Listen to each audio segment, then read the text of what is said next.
क्या दुनिया वाकई बहुध्रुवीय हो रही है? ये तस्वीरें डोनाल्ड ट्रंप को कितनी असहज कर सकती हैं? पश्चिमी चश्मे से ये सब कुछ कैसा दिखेगा? जिस मंच पर ये तस्वीरें ली गई उसका इतिहास कैसा है और भविष्य कैसा होगा? आज के शो में एससीओ समिट से आई तस्वीरों को डिकोड करने की कोशिश करेंगे। इसके बाद बात होगी अफगानिस्तान की, जहां भूकंप की वजह से 800 से ज़्यादा लोगों की मौत हो गई है और करीब 3000 लोग घायल हैं। नमस्ते, मेरा नाम कुलदीप है और आप देख रहे हैं ललन टॉप का अंतर्राष्ट्रीय प्रसंगों से जुड़ा रोजाना का कार्यक्रम दुनियादारी।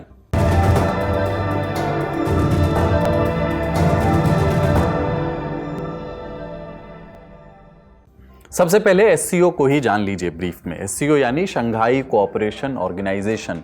इसकी स्थापना 2001 में हुई थी। शुरुआत में 6 देश इसके सदस्य थे: रूस, चीन, कजाकिस्तान, किर्गिस्तान, ताजिकिस्तान और उज्बेकिस्तान। 2017 में भारत और पाकिस्तान को भी इसमें शामिल किया गया। इसके बाद 2023 में ईरान और 2024 में बेलारूस भी इस संगठन से जुड़ गए। एससीओ बनाया क्यों गया था? इसका शुरुआती मकसद आतंकवाद, चरमपंथ और अलगाववाद जैसी समस्याओं से मिलकर के लड़ना था। बाद में अर्थव्यवस्था और रक्षा जैसे मसलों पर सहयोग की बात भी इसमें होने लगी। कितना प्रभावशाली है एससीओ, ये भी समझ लेते हैं। एससीओ के 2 सदस्य, रूस और चीन, यूएन सिक्योरिटी काउंसिल यूएनएससी के स्थायी सदस्य हैं। उनके पास वीटो का अधिकार है। 2 सबसे अधिक आबादी वाले देश दुनिया के, भारत और चीन, एससीओ में हैं। दुनिया की 43% से ज्यादा आबादी एससीओ के सदस्य देशों में रहती है। एससीओ के बारे में हम विस्तार से दुनियादारी में पहले भी बता चुके हैं। आपके जानने की अगर दोबारा इच्छा हो तो डिस्क्रिप्शन में उसका लिंक आपको दे रहे हैं। इस बार की समिट चीन के शहर तियानजिन में हुई। आप सोचेंगे बीजिंग में क्यों नहीं हुई या शंघाई में क्यों नहीं हुई?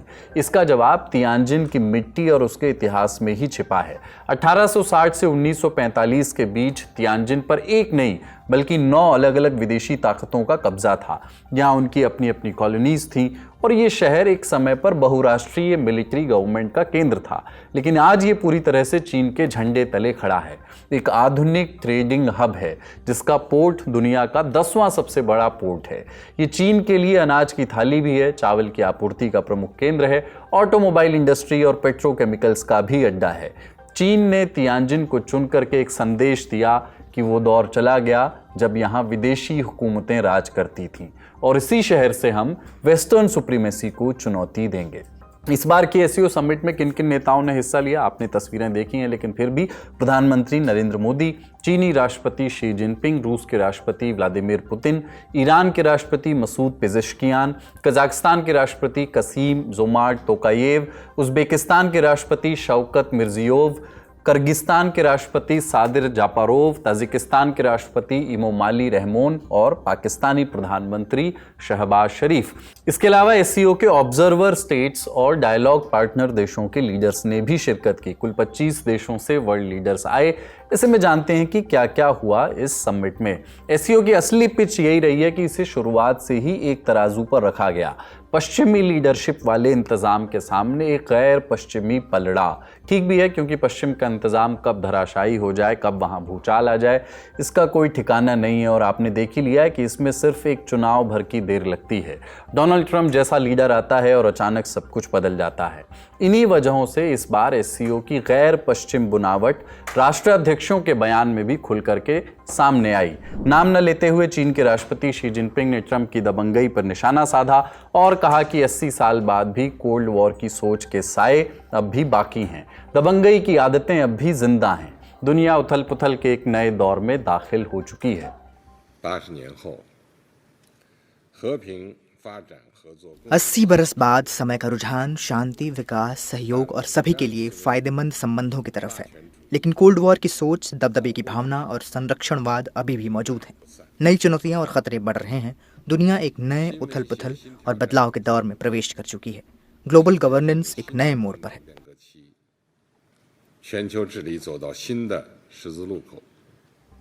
रूस के राष्ट्रपति व्लादिमीर पुतिन ने कहा कि हमें एक मल्टी पोलर वर्ल्ड ऑर्डर चाहिए, ऐसा सिस्टम जिसमें अंतर्राष्ट्रीय कानून की इज्जत हो। रूस की बात आ ही गई है तो ये भी जान लीजिए कि एससीओ का एक बड़ा रोल ये भी रहा है कि ये सदस्य मुल्कों को पश्चिमी दबाव से बचाने के लिए एक डिप्लोमेटिक ढाल भी देता है। रूस इसकी सबसे बड़ी मिसाल है। उसको एससीओ से एक मंच मिला है ताकि वो पश्चिमी मंचों को बाईपास करके अपनी बात दुनिया के सामने रख सके। इस बार की समिट में पुतिन ने एससीओ के मंच से कहा कि कि रूस यूक्रेन जंग की वजह रूस नहीं है बल्कि पश्चिम है। Этот кризис возник не в результате ये जंग रूस के нападения यूक्रेन России पर на हमला करने से Украину, नहीं बल्कि а в यूक्रेन में हुए результате तख्तापलट के कारण государственного शुरू हुई थी। переворота, इसे पश्चिम ने समर्थन और उकसावा दिया। который был поддержан и спровоцирован Западом. अब भारत की बात करते हैं, भारत की भूमिका की बात करते हैं। भारत का एससीओ में शामिल होने का मकसद था पड़ोसियों के साथ, सेंट्रल एशिया के साथ और रूस के साथ रिश्ते बढ़ाना, अपनी बात रखने के लिए एक मल्टीलेटरल प्लेटफॉर्म में अपनी मौजूदगी दर्ज करना। भारत हर बार एससीओ मंच पर आतंकवाद के खिलाफ दो टूक बोलता आया है। पिछले बरस विदेश मंत्री एस जयशंकर इस समिट के लिए पाकिस्तान गए थे, तब उन्होंने आतंकवाद का मुद्दा वहां पर भी उठाया था। इस बार भी प्रधानमंत्री नरेंद्र मोदी ने इस पर क्लियर मैसेज दिया, कहा कि आतंकवाद पर पूरी दुनिया को एकजुट होना होगा। उन्होंने डबल स्टैंडर्ड और चुनिंदा रवैये को लेकर के भी आगाह किया। आतंकवाद सिर्फ किसी देश की सुरक्षा ही नहीं बल्कि पूरी मानवता के लिए एक साझा चुनौती है।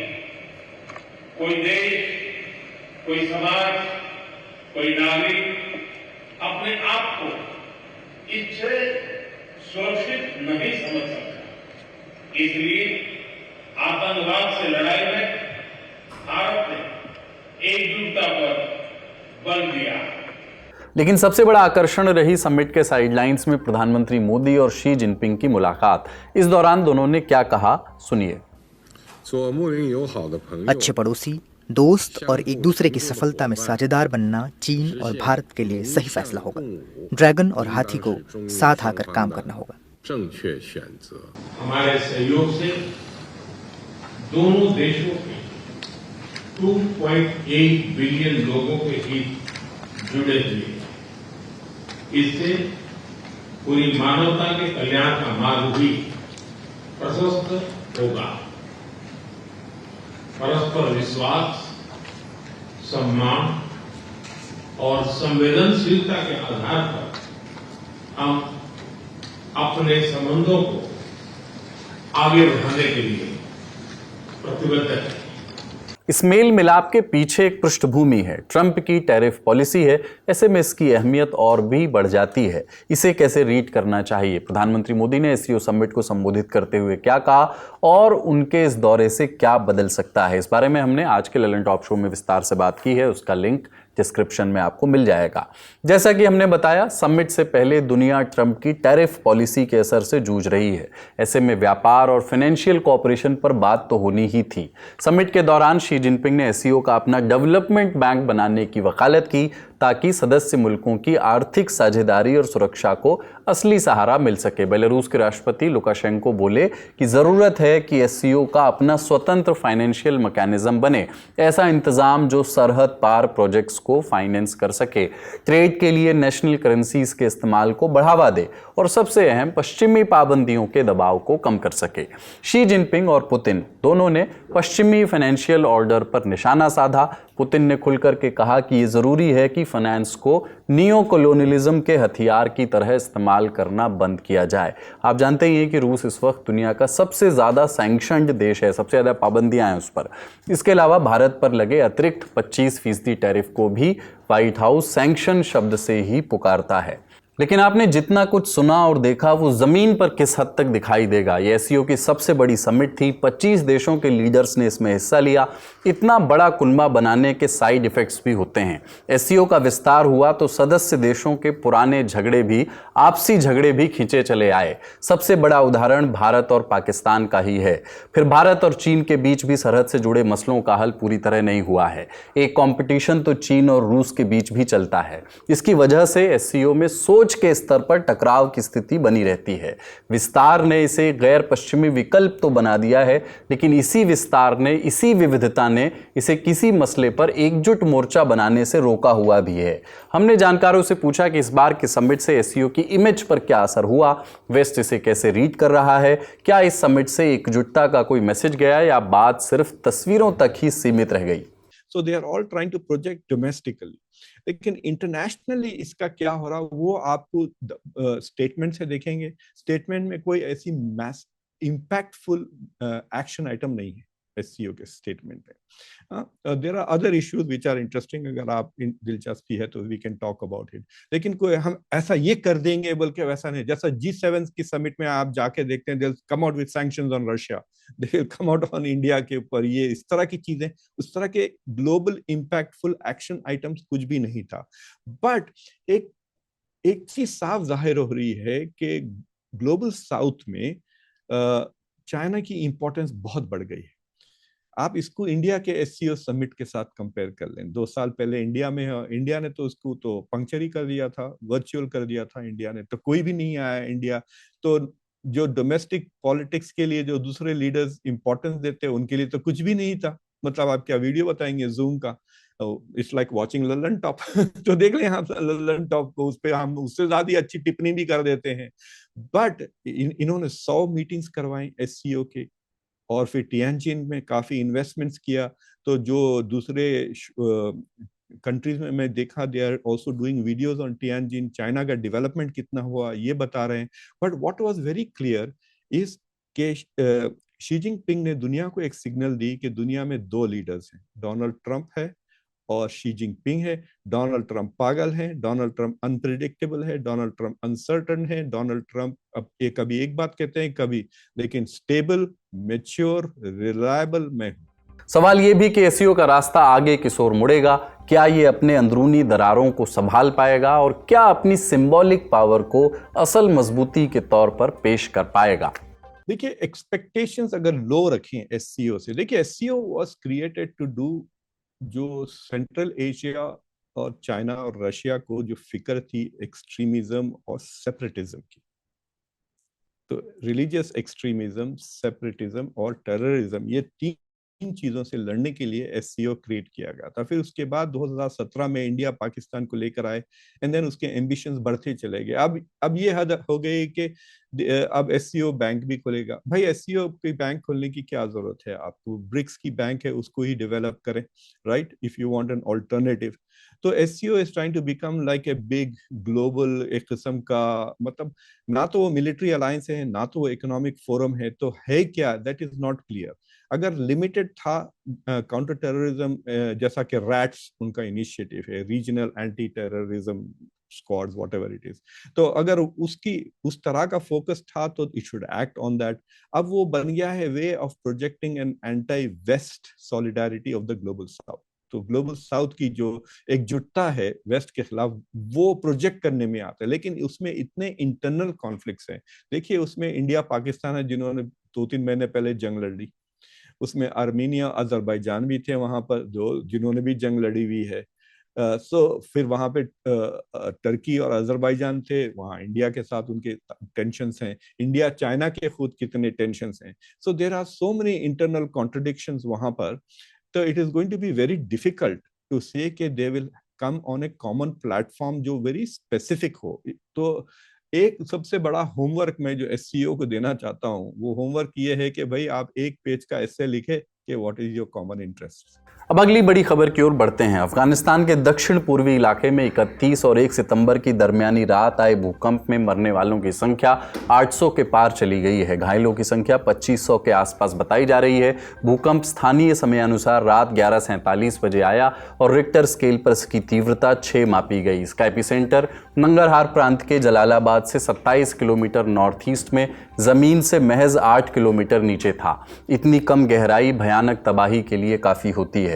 भूकंप ने सबसे ज्यादा तबाही कुनार प्रांत में मचाई है। इसके अलावा नूरगुल, सोकी, वातपुर, मनोगी और चापादारे जैसे जिलों में सैकड़ों घरों को नुकसान पहुंचने की खबर है। अफगान स्वास्थ्य मंत्रालय के मुताबिक कुनार प्रांत के 3 गांव पूरी तरह तबाह हो चुके हैं। बीबीसी रिपोर्टर यामना बरीज ने चश्मदीदों के हवाले से रिपोर्ट दी है कि कई गांव मलबे के ढेर में तब्दील हो गए हैं। भूकंप का असर दुर्गम जगहों तक हुआ है, इसलिए नुकसान का सही अंदाजा लगाने में अभी मुश्किलें आ रही हैं। राहत और बचाव कार्य जारी है। संयुक्त राष्ट्र ने बताया कि उसकी टीमें पहले से ही जमीन पर इमरजेंसी और लाइफ सेविंग की मदद पहुंचा रही हैं। प्रधानमंत्री नरेंद्र मोदी ने भी घटना पर दुख जताया है। उन्होंने भूकंप से प्रभावित लोगों के प्रति संवेदना व्यक्त की, साथ ही हर संभव सहायता की पेशकश की है। दरअसल अफगानिस्तान का जो हिंदू कुश पर्वतीय इलाका है वो भूवैज्ञानिक रूप से काफ़ी एक्टिव है। यहाँ हर साल भूकंप आते हैं। अगस्त की शुरुआत में भी यहाँ कई झटके दर्ज किए गए थे। बड़ी खबरों में इतना ही, अब सुर्खियों की बारी। ये तस्वीरें इंडोनेशिया की हैं। यहाँ पिछले हफ्ते से जारी सरकार विरोधी प्रदर्शनों में अब तक 8 लोगों की मौत हो चुकी है। देश के राष्ट्रपति प्रबोवो सुबियांतो की सरकार को लेकर लंबे समय से चली आ रही नाराजगी अब विरोध प्रदर्शनों में तब्दील हो गई है। इसकी शुरुआत 25 अगस्त को हुई। खबर आई कि इंडोनेशियाई संसद के सभी 580 सांसदों को 50 मिलियन इंडोनेशियन रुपया यानी करीब 2,68,000 भारतीय रुपए का मासिक हाउसिंग अलाउंस मिल रहा है। ये उनकी सैलरी से इतर है, यानी एडिशनल भत्ता है। 25 अगस्त को गेजायन मेमांगिल नाम के एक समूह ने हाउस ऑफ रिप्रेजेंटेटिव्स यानी इंडोनेशियाई संसद भवन के सामने प्रदर्शन किया। उन्होंने इस भत्ते को खत्म करने और सांसदों की सैलरी न बढ़ाने की मांग की। प्रदर्शन तब और भड़क गए जब 21 साल के एक डिलीवरी बॉय की मौत हो गई। अफान कुर्नियावन नाम के इस युवक को पुलिस की एक टैक्टिकल गाड़ी ने कुचल दिया। तब वो प्रदर्शनकारियों की भीड़ के बीच ही फंस गया था और उसका फ़ोन वहाँ पर गिर गया था। उसी दौरान पुलिस की गाड़ी उसके ऊपर चढ़ गई, जिसमें उसकी मौत हो गई। राष्ट्रपति और पुलिस ने अफान की मौत पर माफ़ी मांगी, लेकिन इस घटना ने सरकार और अमीर राजनीतिक वर्ग के खिलाफ जनता का गुस्सा और बढ़ा दिया। प्रदर्शन सबसे पहले राजधानी जकार्ता में शुरू हुए, धीरे धीरे देश के दूसरे बड़े शहरों में भी फैल गए। बढ़ते प्रदर्शनों को देखकर राष्ट्रपति प्रबोवो ने 31 अगस्त को एक प्रेस कॉन्फ्रेंस की। उस दौरान उन्होंने बताया कि इंडोनेशिया की सभी राजनीतिक पार्टियों में ये सहमति बन गई है कि सांसदों को मिलने वाले बेनिफिट्स कम किए जाएंगे। प्रबोवो के साथ राजनीतिक दलों के नेता भी मंच पर मौजूद थे। प्रबोवो एक पूर्व सैन्य जनरल हैं जो अक्सर विवादों से घिरे रहे हैं। अक्टूबर 2024 में दुनिया के तीसरे सबसे बड़े लोकतंत्र इंडोनेशिया के राष्ट्रपति बने। अपने चुनावी कैंपेन में उन्होंने भ्रष्टाचार को खत्म करने और देश को आत्मनिर्भर बनाने का वादा किया था, लेकिन उनकी कई प्रमुख नीतियां विवादों में घिर गईं। ह्यूमन राइट्स वॉच के रिसर्चर एंड्रियास हार्सोन ने CNN को बताया कि प्रबोवो अब भी सेना और कारोबारी वर्ग के बीच काफ़ी लोकप्रिय हैं। अगली सुर्खी, इजराइल ने गजा सिटी में एक हवाई हमला किया। उसमें हमास की आर्म्ड विंग के प्रवक्ता अबू उबैदा के मारे जाने का दावा इजराइल कर रहा है। डिफेंस मिनिस्टर इजराइल कात्स ने एक्स पर इसकी जानकारी दी। इसमें उन्होंने इजरायली जनता को बधाई देते हुए लिखा, हमास के टेरर स्पोक्सपर्सन अबू उबैदा को गजा में मारा गया। उसे ईरान, गजा, लेबनान और यमन से आए सभी गुटों से मिलने के लिए नरक की गहराइयों में भेज दिया गया। काट्स ने गजा में इजरायली सेनाओं के अभियान तेज होने के संकेत दिए। साथ ही ये भी कहा कि हमास के और लोग भी आगे मारे जाएंगे। इस वीडियो के शूट होने तक हमास ने अबू उबैदा के मारे जाने की पुष्टि नहीं की है। इसके पहले हमास ने एक इमारत पर की गई इजरायली एयर स्ट्राइक में दर्जनों सिविलियंस की मौत और घायल होने की बात कही थी। BBC ने एक लोकल जर्नलिस्ट के हवाले से लिखा है कि गजा सिटी के पास अल रिमाल में हुई स्ट्राइक्स में कम से कम 7 लोगों की मौत हुई है और 20 लोग हताहत हुए हैं, जिसमें बच्चे भी शामिल हैं।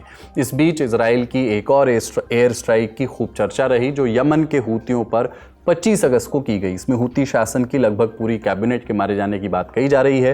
हूती न्यूज़ एजेंसी के मुताबिक यमन की राजधानी सना में इजराइल ने हमला किया। इसमें प्रधानमंत्री अहमद अल रहेवी और मंत्री मारे गए। कई मीडिया रिपोर्ट्स में दावा किया जा रहा है कि इसमें एग्रीकल्चर, वेलफेयर, इकोनॉमी, जस्टिस, सूचना, शिक्षा, विदेश मामलों के और आंतरिक मामलों के मंत्री शामिल थे। दिन भर की अन्य खबरों के लिए न्यूज़ रूम चलते हैं। 2 खबरें एक एक कर बताता हूं। पहली, प्रधानमंत्री नरेंद्र मोदी ने SCO समिट के मंच से चीन पर निशाना साधा है। उन्होंने कहा है कि कनेक्टिविटी तभी मायने रखती है जब वह संप्रभुता और क्षेत्रीय अखंडता का सम्मान करे। ये बयान चीन पाकिस्तान इकोनॉमिक कॉरिडोर यानी CPEC की ओर एक इशारा था, जो पाकिस्तान के कब्जे वाले कश्मीर से होकर गुजरता है। PM मोदी ने याद दिलाया कि भारत चाबहार पोर्ट और international north south transport corridor जैसे प्रोजेक्ट्स पर काम कर रहा है, जिससे अफगानिस्तान और सेंट्रल एशिया से रिश्ते और मजबूत होंगे, मगर वो भरोसा तभी टिकता है जब सरहदों का सम्मान हो। अगली खबर डोनाल्ड ट्रंप के एक नए दावे से जुड़ी है। उन्होंने दावा किया है कि भारत ने अब टैरिफ घटाकर 0 करने की पेशकश की है, लेकिन उनके मुताबिक अब बहुत देर हो रही है। ट्रंप ने ट्रूथ सोशल पर एक पोस्ट में लिखा है कि भारत ज़्यादातर तेल और हथियार रूस से खरीदता है, अमेरिका से बहुत कम। दशकों से ये रिश्ता पूरी तरह एक तरफा रहा है, जहां भारत अमेरिकी मार्केट में अरबों डॉलर का माल बेचता है, लेकिन अमेरिका को अपनी चीज़ें भारत में बेचने से टैरिफ लगाकर रोक देता है। आज का दुनियादारी यहीं समाप्त होता है। देखते रहिए दी ललन टॉप। शुक्रिया, शुभ रात्रि।